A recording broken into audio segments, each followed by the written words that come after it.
su Biblia en Daniel capítulo 1. Vamos a orar antes que todo para que el Señor bendiga la predicación. Padre Celestial, gracias te damos por la vida, la salud, Señor, que tenemos, porque todo proviene de su gracia, de su amor, de su misericordia. Si estamos aquí hoy, domingo, día del Señor, es porque usted, Señor, nos ha permitido el estar aquí. Usted nos ha llamado, nos ha escogido de entre todas las naciones para ser parte de su pueblo. Nos ha sacado, Señor, nos ha apartado, nos ha santificado para poder ser pueblo suyo. Gracias, Señor, por este enorme privilegio que tenemos de ser llamados hijos de Dios. Te rogamos, Señor, que usted use mi boca, Señor, mi vida, para poder explicar, para poder exponer, Señor, su palabra con fidelidad y con poder del Espíritu Santo. Te lo ruego, Señor, en el nombre de Cristo Jesús. Amén. Bien, hermanos, como les decía, tenía la intención de comenzar una serie en el Antiguo Testamento y para eso escogí el libro de Daniel. Ya vamos a leer entonces hoy el capítulo 1 completo, del 1 al 21. Y si ya lo tiene, me puede decir amén. ¿Amén? Y dice así: en el año tercero del reinado de Joacim, rey de Judá, vino Nabucodonosor, rey de Babilonia, a Jerusalén y la sitió. Y el Señor entregó en sus manos a Joacim, rey de Judá, y parte de los utensilios de la casa de Dios, y los trajo a tierra de Sinar, a la casa de su Dios, y colocó los utensilios en la casa del tesoro de su Dios. Y dijo el rey a Aspenaz, jefe de sus eunucos, que trajese de los hijos de Israel, del linaje real de los príncipes, muchachos, en quienes no hubiese talla alguna, de buen parecer, enseñados en toda sabiduría, sabios en ciencia y de buen entendimiento, e idóneos para estar en el palacio del rey, y que les enseñase las letras y la lengua de los caldeos. Y les señaló el rey ración para cada día, de la provisión de la comida del rey y del vino que él bebía, y que los criase 3 años, para que al fin de ellos se presentasen delante del rey. Entre estos estaban Daniel, Ananías, Misael y Azarías, de los hijos de Judá. A estos el jefe de los eunucos puso nombres. Puso a Daniel Belsasar, a Ananías Sadrac, a Misael Mesac y a Azarías Abed-nego. Y Daniel propuso en su corazón no contaminarse con la porción de la comida del rey, ni con el vino que él bebía. Pidió por tanto al jefe de los eunucos que no se le obligase a contaminarse. Y puso Dios a Daniel en gracia y en buena voluntad con el jefe de los eunucos. Y dijo el jefe de los eunucos a Daniel: temo a mi señor el rey, que señaló vuestra comida y vuestra bebida, pues luego que él vea vuestros rostros más pálidos que los de los muchachos que son semejantes a vosotros, condenaréis para con el rey mi cabeza. Entonces dijo Daniel a Melsar, que estaba puesto por el jefe de los eunucos sobre Daniel, Ananías, Misael y Azarías: te ruego que hagas la prueba con tus siervos por 10 días y nos den legumbres a comer y agua a beber. Compara luego nuestros rostros con los rostros de los muchachos que comen de la ración de la comida del rey, y haz después con tus siervos según veas. Consintió pues con ellos en esto y probó con ellos 10 días. Y al cabo de los 10 días pareció el rostro de ellos mejor y más robusto que el de los otros muchachos que comían de la porción de la comida del rey. Así pues Melsar se llevaba la porción de la comida de ellos y el vino que habían de beber, y les daba legumbres. A estos 4 muchachos Dios les dio conocimiento e inteligencia en todas las letras y ciencias, y Daniel tuvo entendimiento en toda visión y sueños. Pasados pues los días al fin, de los cuales había dicho el rey que los trajesen, el jefe de los eunucos los trajo delante de Nabucodonosor, y el rey habló con ellos, y no fueron hallados entre todos ellos otros como Daniel, Ananías, Misael y Azarías. Así pues estuvieron delante del rey. En todo asunto de sabiduría e inteligencia que el rey les consultó, los halló 10 veces mejores que todos los magos y astrólogos que había en todo su reino. Y continuó Daniel hasta el año primero del rey Ciro. Amén.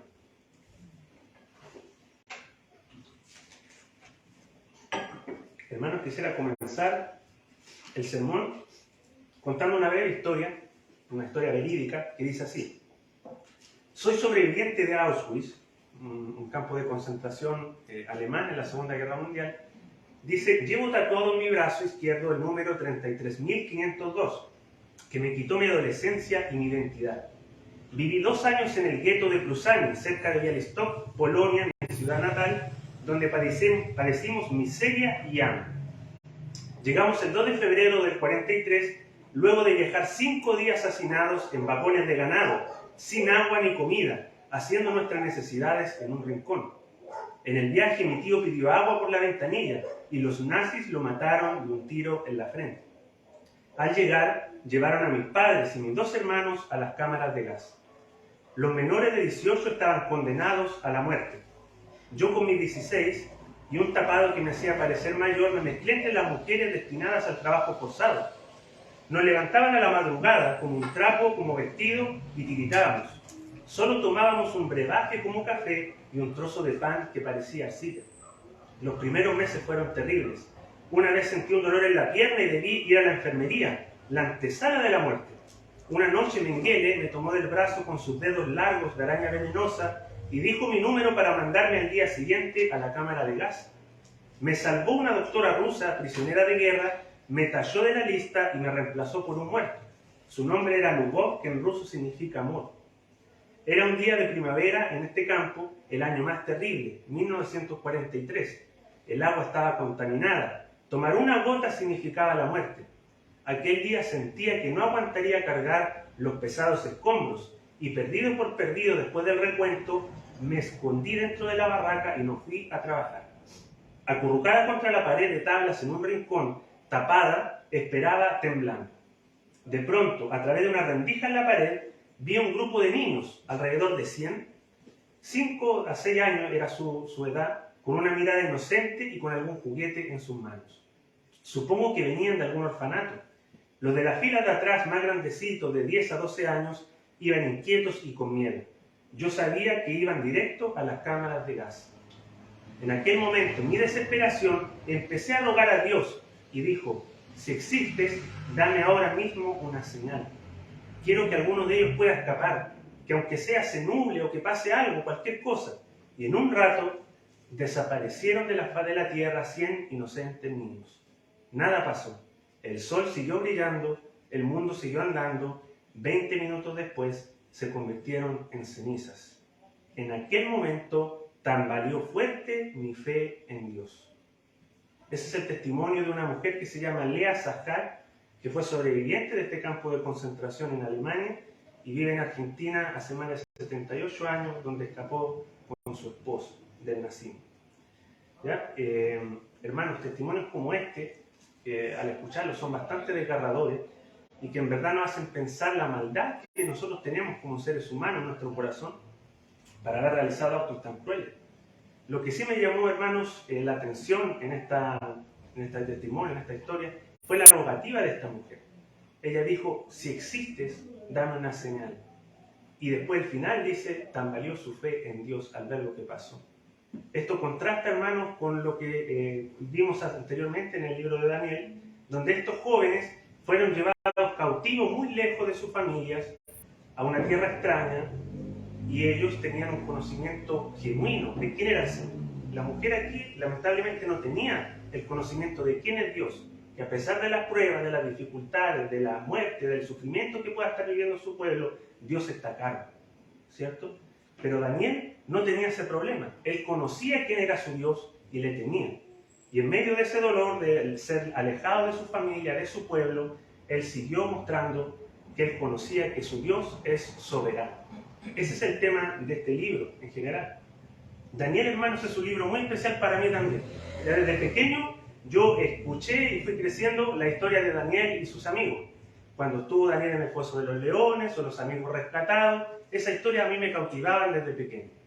Pero a medida, hermanos, que yo fui creciendo, también me di cuenta de que este libro no es solo ser una fuente para caricaturas de niños o de la escuelita dominical. No. Hermanos, estamos ante uno de los libros del Antiguo Testamento que más complejidad y que más debates han causado en la historia de la interpretación bíblica. Estamos ante un libro, hermano, que nos va a ayudar, mediante su correcta interpretación, a comprender otros libros de la Biblia, como por el caso Apocalipsis. Cito a José Grau en su introducción a Daniel. Su contenido es tan rico que parece desproporcionado con respecto a su extensión. Alguien ha dicho que en ninguna otra parte de la Biblia hallamos tanto en tan poco espacio. La revelación que transmite este libro es variada y compleja. Tenemos historia, tenemos teología del reino de Dios, tenemos teología de la providencia divina, tenemos profecía y tenemos también cristología. Ya cuando nos habla, por ejemplo, del título Hijo del Hombre.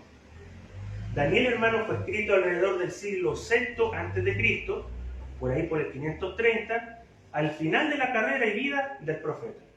Daniel, si bien le decimos profeta, él no fue un profeta de oficio, ya no fue llamado por Dios al servicio de profeta como en el caso de Ezequiel, de Isaías o de Moisés, sino que él fue un burócrata que sirvió fielmente a Dios en su cargo político. Sin embargo, Daniel tenía el don profético, que es diferente al oficio profético. Ya, él fue inspirado por el Espíritu Santo para registrar el mensaje divino, pero no fue un predicador como lo fue Ageo, que él estuvo presente ahí, adelante del pueblo, predicándoles la palabra. No, Daniel sirvió al Señor a través de este don profético, pero como un político.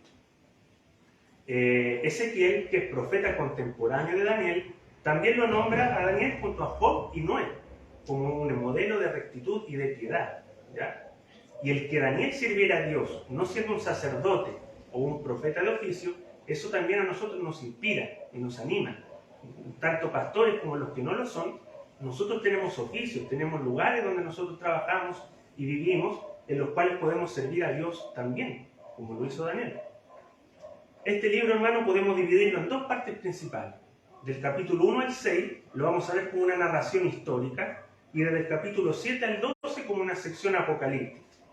Y aunque se puede ver esta división de temas en el libro está bien unido, ¿ya? La primera parte prepara el camino, prepara los personajes, prepara los acontecimientos que luego van a salir en la segunda parte.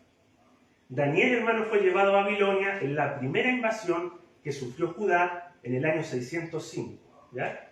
Vivió toda la tragedia de la cautividad y aún estaba vivo cuando los medos y los persas conquistaron Babilonia y subieron al poder. Daniel fue contemporáneo, más joven sí, que Jeremías, y era de la misma edad prácticamente que el profeta Ezequiel. Su extensa carrera abarcó entonces desde Nabucodonosor de Babilonia hasta Ciro, el rey de Persia, ¿ya? Para ubicarlo más o menos en el contexto histórico. Y es desde esa zona del mundo, hermanos, del Oriente Medio, en donde Daniel deja por escrito hace más de 2500 años lo que el Espíritu Santo quiso dejar registrado para nosotros hoy, tanto para el pueblo de Israel en ese entonces como para nosotros hoy. Y hermanos, aunque hay muchos que atacan la autoría de Daniel, los liberales, yo sé que algunos lo han escuchado, que dicen, no, ¿cómo Daniel va a predecir eventos futuros con tanta exactitud? Porque eso es lo que hace. Pero nosotros no tenemos problema con eso. Nosotros sabemos que nuestro Dios es el Dios de la historia, que es soberano y que conoce lo que acontecerá en el futuro. Por lo tanto, a él le plació revelarle a Daniel lo que ocurriría. El tema central del libro es mostrar el dominio y la soberanía de Dios sobre todas las cosas, ¿ya? Sobre el tiempo, sobre los reinos terrenales, sobre las circunstancias que tenemos, sobre todo. Esta lectura del libro va a traer en nosotros, en todo lector, una mayor fidelidad al Señor, una mayor confianza a Él. Ese es nuestro tema. Nuestro Dios reina. Y, habiendo hecho una pequeñísima introducción a este libro, porque podríamos hablar mucho más sobre esto, vamos a comenzar de lleno con este texto. Lo vamos a dividir en 4 puntos principales. Del versículo 1 al 2, Dios disciplina a su pueblo. El segundo encabezado va a ser Daniel y sus amigos entran en escena, del versículo 3 al 7. Del 8 al 14 vamos a ver la fidelidad de Daniel. Y por último, el cuarto encabezado, la fidelidad de Daniel es bendecida por Dios, del 15 al 21. Ya, el tema de nuestro sermón de hoy será este: el Señor soberano que guió al fiel Daniel y a sus amigos a posiciones de poder en Babilonia, guiará a su pueblo fiel en el mundo. ¿Ya?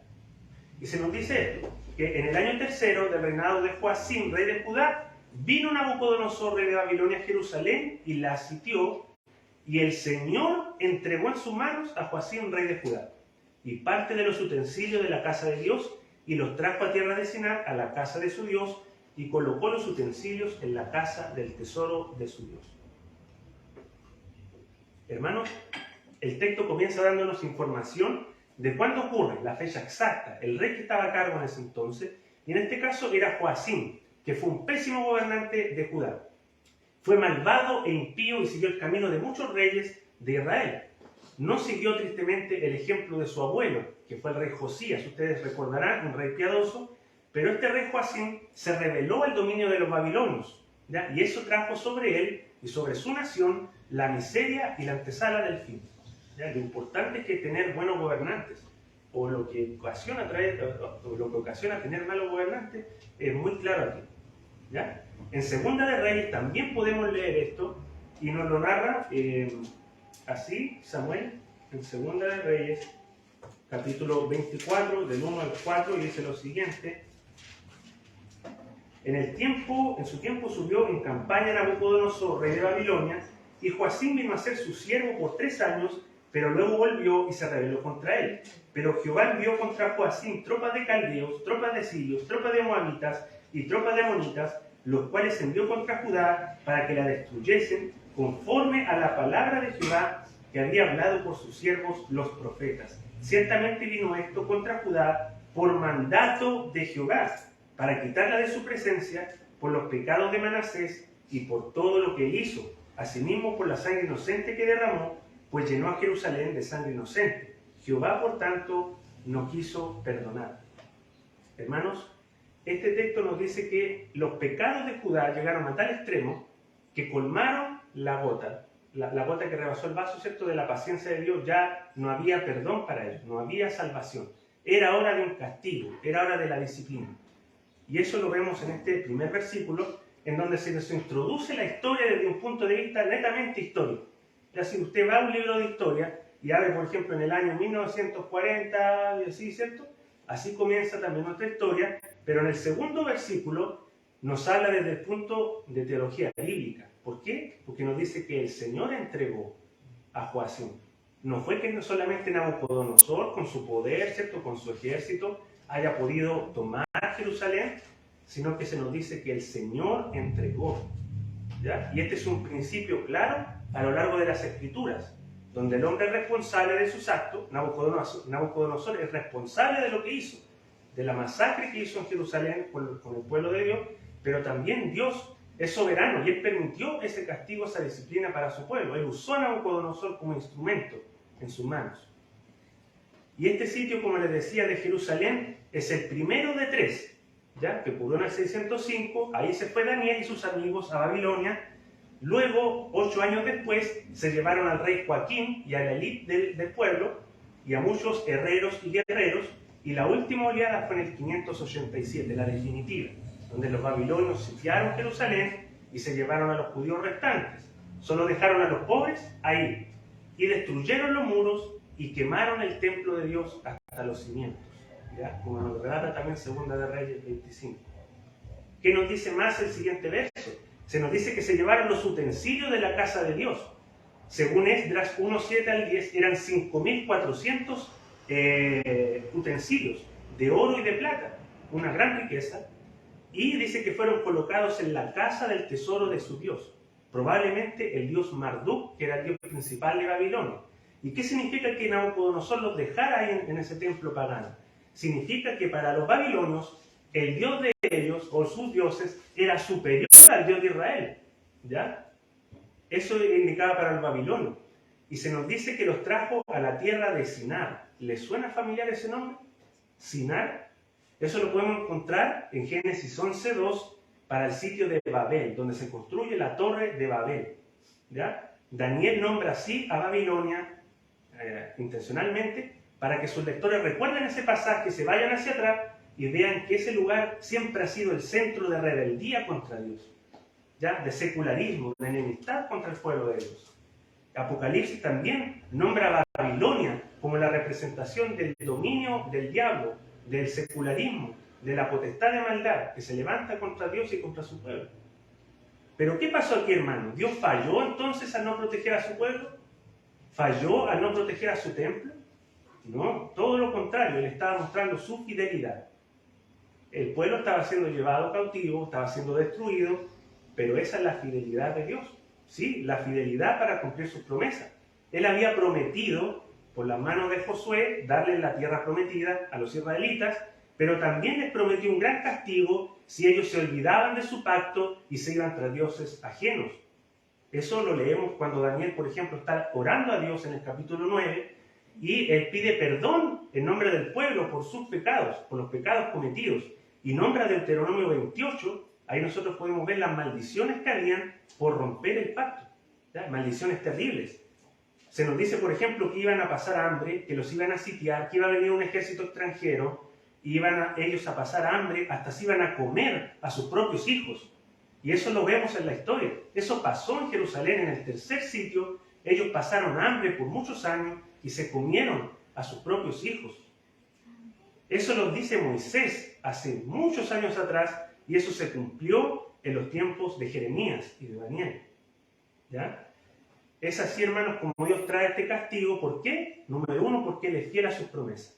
Y número dos, porque es un padre que disciplina a los hijos que ama por su bien eterno. ¿Ya? Ese es el comienzo de nuestro texto. Y vamos a pasar al segundo encabezado, cuando Daniel y sus amigos entran en escena. Ya se nos dice que el rey le dijo a Penaz que trajera de los hijos de Israel jóvenes sin talla alguna, de buen parecer, que fueran apuestos, ¿cierto? Que fueran enseñados, que fueran de la nobleza, y que él les iba a dar ración de su comida día a día, ¿ya? Y que los criase o los educase por 3 años para que después se presentaran delante de él y vieran cómo estaban, ¿ya? Aquí nosotros encontramos a Daniel, Ananías, Misael y Azarías de los hijos de Judá. No fue que solamente se llevaron a ellos 4, sino que se llevaron a cientos de jóvenes israelitas. Pero la historia se enfoca en estos 4 amigos, ¿ya? Y dice que el jefe de los eunucos les cambió los nombres. Vamos a ver todo eso ahora. Esta petición del rey no deja de ser interesante para que nosotros la analicemos. Él pide que le lleve lo mejor de lo mejor a Babilonia, ¿ya? Así como lo hacían los persas, ellos se llevaban a niños de 14 a 15 años para que fueran bien educados. ¿Ya? Esta situación, hermanos, había sido predicha también por el profeta Isaías a Ezequías, el rey de Judá de ese entonces. En el capítulo 39 dice que de tus hijos que saldrán de ti y que habrás engendrado tomarán y serán eunucos en el palacio del rey de Babilonia.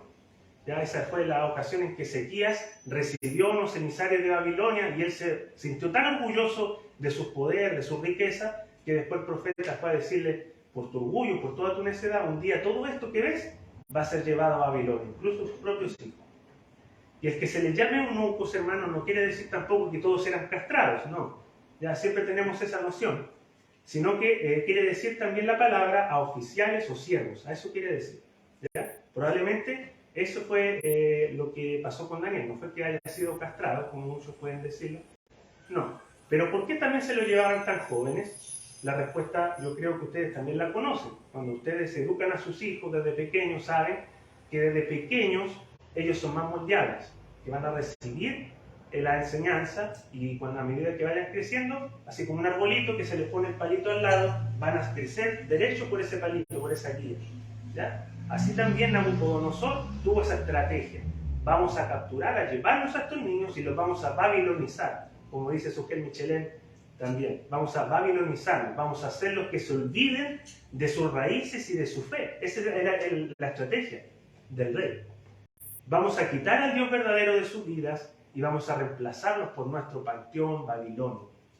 Quería ganarse el aprecio de estos jóvenes a través de rica comida. Ya quería ofrecerles lo mejor de lo mejor para que ellos dijeran, no, el rey me da todo esto. Me da refugio, me da protección, me da una buena casa, una buena cama, me da comida. Yo le voy a servir en todo lo que me dé. ¿Ya? Esa es la estrategia sutil de Nabucodonosor. Y hermanos, estos 4 nombres de Daniel, Ananías, Misael y Azarías eran nombres que padres piadosos ponían a sus hijos en Israel. ¿Qué significa Daniel? Significa Dios es mi juez o Dios ha juzgado. Ananías significa Jehová ha tenido misericordia. Misael, ¿quién es como Dios? Azarías, Jehová me ha ayudado. Esos son el significado. Y son muy bonitos nombres, pero son cambiados cuando llegan en el acto a Babilonia, les cambian los nombres al tiro. ¿Por qué? Para recordarles que ya no están en Israel. Ahora ustedes están en Babilonia. A Daniel le ponen Belsasar, que significa que Bel o Marduk te proteja. A Ananías, por Sadrach, el mando de Marduk, o Acu.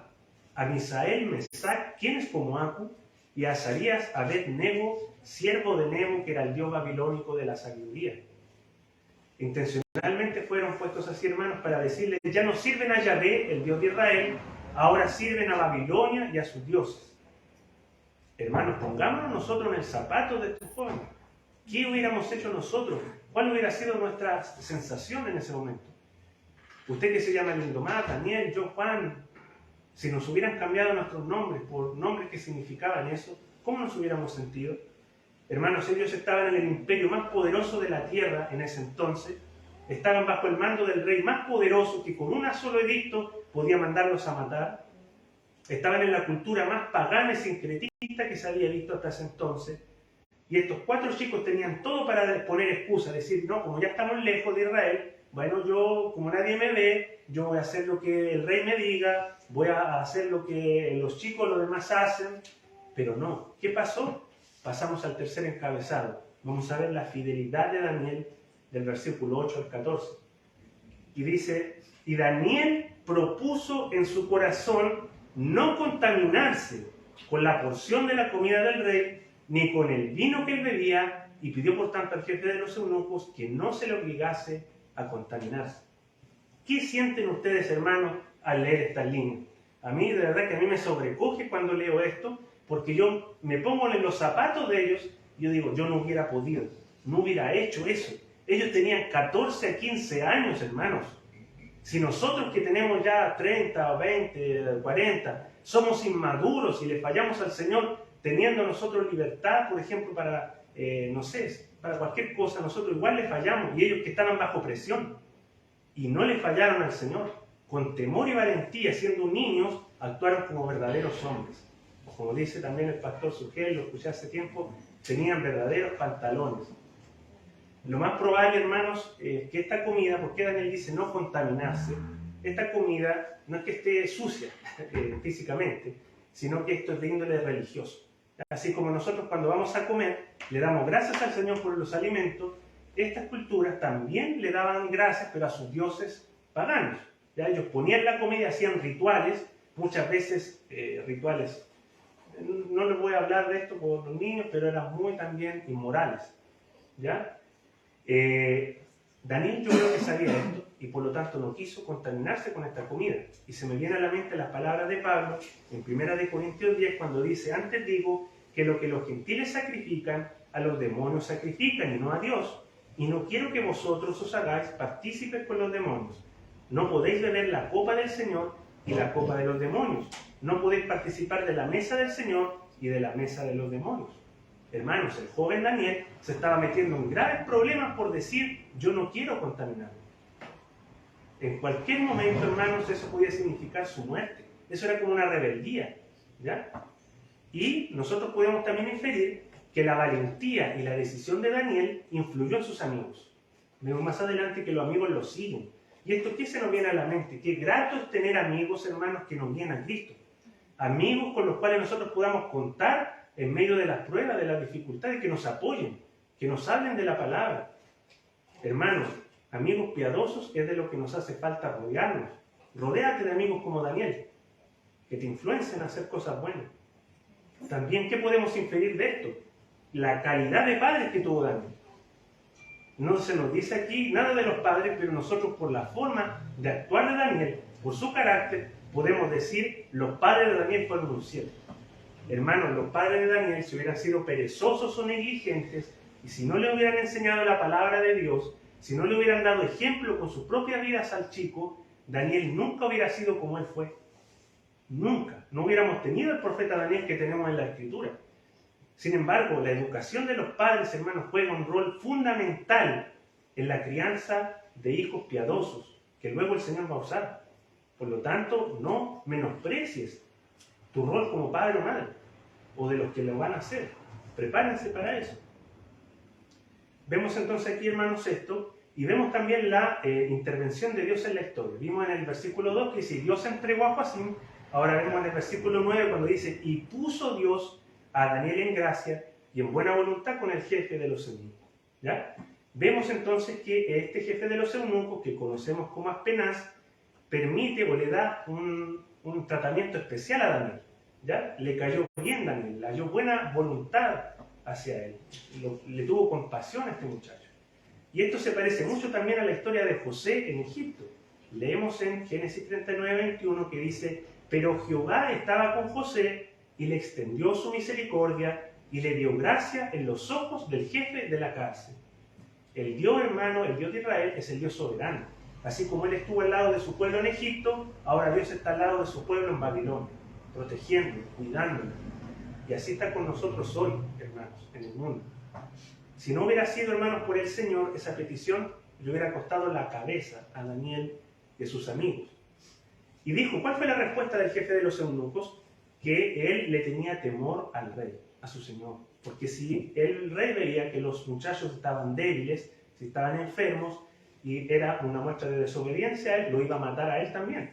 Entonces, no lo ayudó directamente, apenas, pero Daniel no se quedó ahí. No se quedó diciendo, ya como apenas no me ayudó, yo ahora voy a contaminar mi lugar.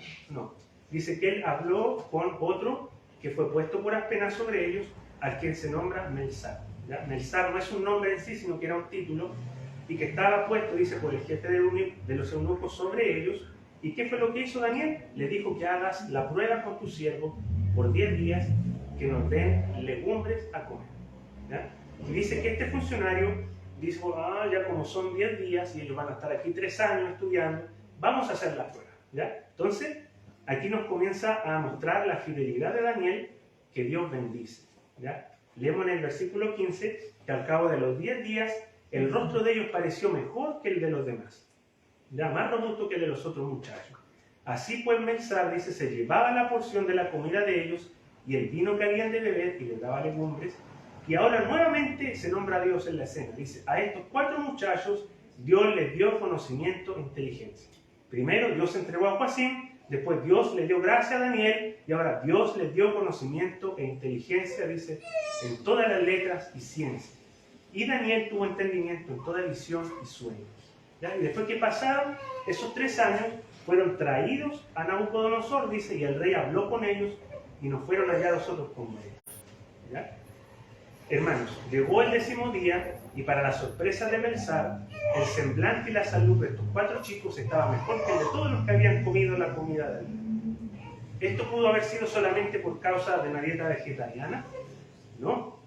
El Señor intervino, porque en 10 días es muy difícil que pueda haber una diferencia tan notoria por la alimentación.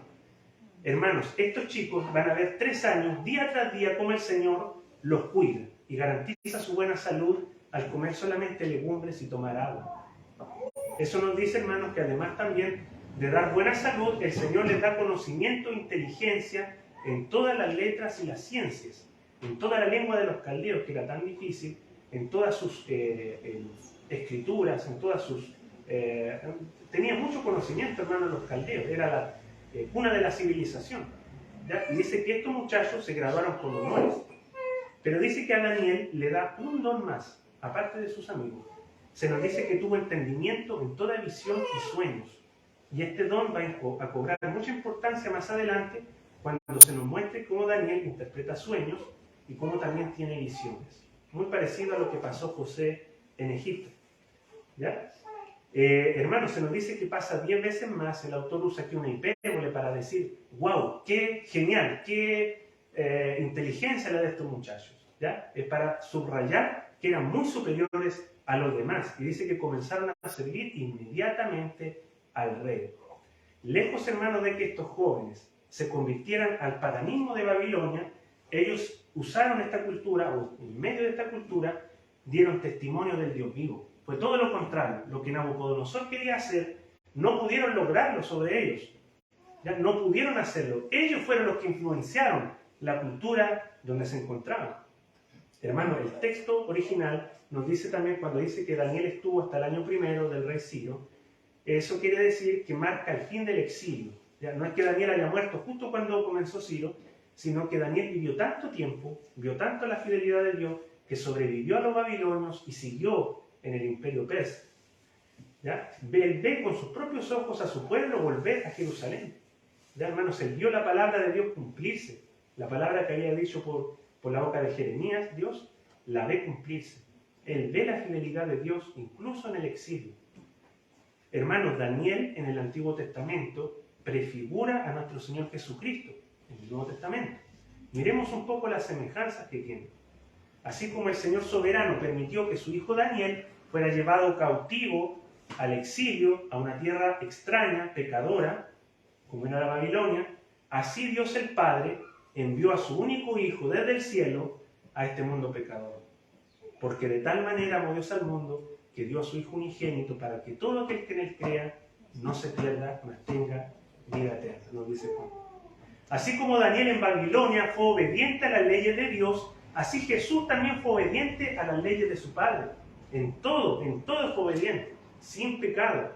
Incluso, hermanos, cuando quedó claro que la voluntad de Dios para Jesús era su muerte, Él dice: Padre mío, si no puede pasar de mí esta copa sin que yo la beba, hágase tu voluntad. Obediente hasta el final.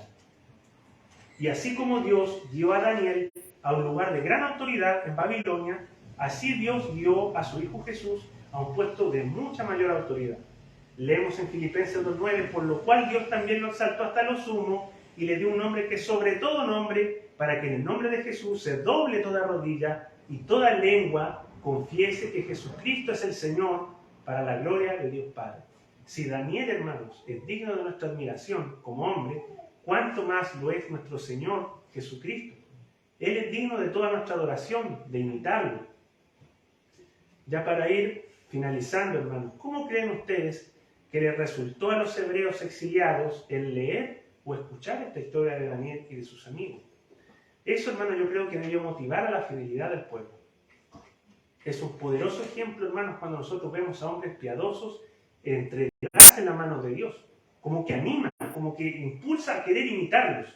Y ese es el ejemplo que nos dan estos hombres para que nosotros también, en la cultura en que vivimos, empecemos a imitar su carácter. El carácter de Cristo era visto en Daniel y sus amigos. Así también nosotros podemos influir en nuestra cultura sin que nuestra cultura nos influya a nosotros.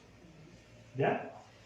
Necesitamos, hermanos, más en el pueblo cristiano, Danieles, Ananías, Misael, Azarías, necesitamos más de ellos, porque así, hermanos, nos enfrentamos nosotros, no en este tiempo a que nos sitien nuestra ciudad, ¿cierto?, un rey pagano, o a que nos pongan comida contaminada, ¿no?, porque hoy están limpios todos los alimentos. Sin embargo, nosotros estamos, hermanos, en un exilio. Yo no sé si te has dado cuenta de eso, si has leído, pero estamos en el exilio. Pedro dice a los expatriados de la dispersión. Y muchas veces Pablo también nos habla de esto en términos de exilio, que no estamos, estamos en el mundo, pero no somos del mundo, dice el Evangelio también. ¿Ya? Entonces, nosotros tenemos que ser sabios y evitar la mundanalización. Ya lo que Nabucodonosor quería hacer, babilonizar a estos chicos, lo logró con muchos judíos. La mayoría de todos los jóvenes que se fueron se babilonizaron, pero solo 4 no lo hicieron. Y nosotros somos llamados a formar parte de ese pequeño grupo de resistencia en nuestra fecha que se rebela contra lo que el mundo quiere hacernos, mundanalizarnos a nosotros y a nuestros hijos. Hermanos, nosotros tenemos que ser valientes y decididos, actuar con fidelidad para con nuestro Dios, porque, hermanos, esto está muy mal hoy, muy mal. Usted ve la noticia y se va a dar cuenta de esto. Ve un programa de niños y se ve la ideología que viene tras de ellos. Hermanos, cuida a tus hijos, enséñales la palabra, ora con ellos, sé un testimonio para ellos. Hermanos, guíalos hacia el Señor Jesús desde pequeños. No pierdas tu tiempo en eso. No pierdas tu tiempo en cosas que no valen la pena. Guíalos al Señor. En tu trabajo, con los conocidos que tú tengas, no cedas a la comida del príncipe de este mundo. Da testimonio, sé fiel de Dios ahí, donde el Señor te puso. Ya el Señor nos envió al mundo para ser sus testigos, no para esconder lo que tenemos. Lo que debe distinguir a los cristianos en este mundo es que no se acomodan al mundo y a sus reglas. Ya permanecen fieles a Dios, buscan honrar al Señor en todo y dicen lo que dijo el Señor: vosotros sois la luz del mundo, una ciudad asentada sobre un monte no se puede esconder. Está clarísimo. Así dice: alumbre vuestra luz delante de los hombres para que vean vuestras buenas obras y glorifiquen a vuestro Padre que está en los cielos. ¿No fue eso lo que hizo Daniel y sus amigos? Ellos dieron buen testimonio del Señor, mostraron buenas obras, ¿y qué pasó? El nombre de Dios fue glorificado. Por los labios de reyes paganos, ellos dijeron, ese es el Dios verdadero. Glorificaron, hicieron un edicto diciendo, el que hable mal contra el Dios de Israel va a ser muerto. Hermanos, fue glorificado el nombre de Dios por la vida de 4 hombres piadosos. ¿Cómo nosotros podríamos impactar a Linares, a nuestra región, si nosotros empezamos a vivir vidas piadosas para el Señor? A pesar, hermanos, de que el pueblo de Dios esté en el exilio y sufriendo persecución o de martirio, como lo están sufriendo ahora mismo en otros países, Jesús nos instó a confiar en sus cuidados. Dice, no se venden 5 pajarillos por 2 cuartos, con todo ni uno de ellos está olvidado delante de Dios, pues aún los cabellos de vuestra cabeza están todos contados. No temáis, pues vosotros valéis más que muchos pajarillos.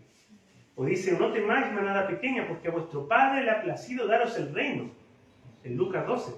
¿Cómo responderíamos ahora, hermanos, si por esa puerta entrara el gobierno para apresarnos por el hecho de ser cristianos? Si de repente se nos prohíbe por la ley del gobierno dejar de congregarnos los domingos o cualquier día, ¿qué haríamos nosotros? ¿Cederíamos ante esas provocaciones, ante esas instituciones del gobierno? ¿O seguiríamos siendo fieles a nuestro Dios? Que el Señor nos ayude para hacerlo, hermano. Que no te importe que en tu trabajo, en tu familia te miren raro diciendo, este es un fanático, o dentro de la misma iglesia que no te importe, porque muchas veces pasa en que un hermano que está tratando de guardarse más para el Señor, otros lo ven raro. Yo creo que ustedes lo han vivido en otras partes. Entonces, hermanos, seamos fieles hasta el Señor. ¿Qué nos dice el Señor? Sé fiel hasta la muerte, dice el Señor, y yo te daré la corona de la vida. Apocalipsis 2:10. Jovencito que está aquí, niños, sé fiel en tu colegio, sé diferente a tus compañeros, no te amoldes a lo que los demás hacen. Guíate por la palabra del Señor. Mira lo que pasó con Daniel y sus amigos. Tú también puedes influir en tus compañeros. ¿Ya? Hermanos, ese es el doble objetivo de nuestro sermón de hoy: consolar al pueblo de Dios con el mensaje de que su soberano Señor guiará a su pueblo fiel en el mundo y animar a ese pueblo a ser fiel a Dios. Ese es el doble objetivo. El Señor honra a los que le honran. Y leemos de la boca de Pablo, en 2 de Timoteo, voy a leer estos siguientes versículos para terminar. Dice, porque no nos ha dado Dios espíritu de cobardía, sino de poder, de amor y de dominio propio. Por tanto, no te avergüences de dar testimonio de nuestro Señor, ni de mí, preso suyo, sino participa de las aflicciones por el Evangelio, según el poder de Dios. Por lo cual asimismo padezco esto, pero no me avergüenzo, porque yo sé en quién he creído, y estoy seguro que es poderoso para guardar mi depósito para aquel día. Tú pues sufre penalidades como buen soldado de Jesucristo, palabras fieles hechas. Si somos muertos con Él, también viviremos con Él. Si sufrimos, también reinaremos con Él. Si le negaremos, Él también nos negará. Si fuéramos infieles, Él permanece fiel. Él no puede negarse a sí mismo. Hermanos, qué palabras del Nuevo Testamento para ir finalizando, a llamarnos a ser fieles a nuestro Señor Jesucristo. Así como Daniel en el Antiguo Testamento fue fiel a su Señor, y como Pablo fue fiel a su Señor, nosotros también seamos valientes, demos testimonio de nuestro Señor, seamos fieles a Él a pesar de que estemos sufriendo, de que estemos mal, de que nos vaya pésimo en algunas cosas. Confiemos en que el Señor está al control. El Señor entregó a Joacim, el Señor dio gracia, el Señor dio conocimiento, el Señor está a cargo, Él reina, hermano. Llevemos la luz del Evangelio a un mundo que se pierde, que perecerá. Ánimo, hermano mío, ánimo, por favor, yo les digo, ánimo, anímense.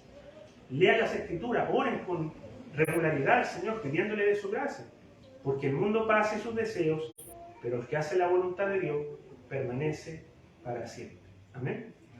Oremos entonces, hermano. Padre Celestial, gracias te damos por tu palabra bendita, porque siempre, Señor, nosotros podemos encontrar tesoros, podemos encontrar joyas en todo lugar, Señor, que nosotros podamos leer. Hemos visto, Señor, esta historia que tú has querido dejarnos para animarnos, para darnos, Señor, un testimonio claro de qué es lo que significa ser fiel a ti. Incluso, Señor, en un mundo que se revela y que tanto presiona para que nosotros te neguemos para que nos contaminemos, para que seamos como ellos. Oh Señor, ayúdanos por favor, para no amoldarnos a la cultura de este mundo, para no seguir lo que Satanás quiere que sigan todos los pueblos, sino que nosotros podamos rebelarnos en contra de esta cultura e ir siguiendo tus pisadas, siguiendo tus mandatos, siguiendo tu palabra. Ayúdanos a ser fieles, Señor, incluso hasta la muerte, porque tú has prometido, Señor, darnos la corona de la vida. Gracias, Señor, por este tiempo. Permite, Señor, que tu palabra sea calando hasta lo más profundo de nuestros corazones y mente, ayudándonos para dar testimonio, no tan solo, Señor, a un mundo que se pierde, sino a nuestra familia y en nuestra propia intimidad poder ser fieles, Señor. Es fácil ser fiel muchas veces delante de ojos de los demás, pero también, Señor, nuestra intimidad es también difícil. Luchamos contra nuestra carne, luchamos contra nuestros pecados. Ayúdanos, Señor, para poder guardarnos en santidad y no contaminarnos, así como lo hizo Daniel y sus amigos. Nosotros también, Señor, podamos ser fieles a ti en todo. Gracias te damos, Señor, por este tiempo. Gracias te damos por Cristo nuestro Señor. Amén.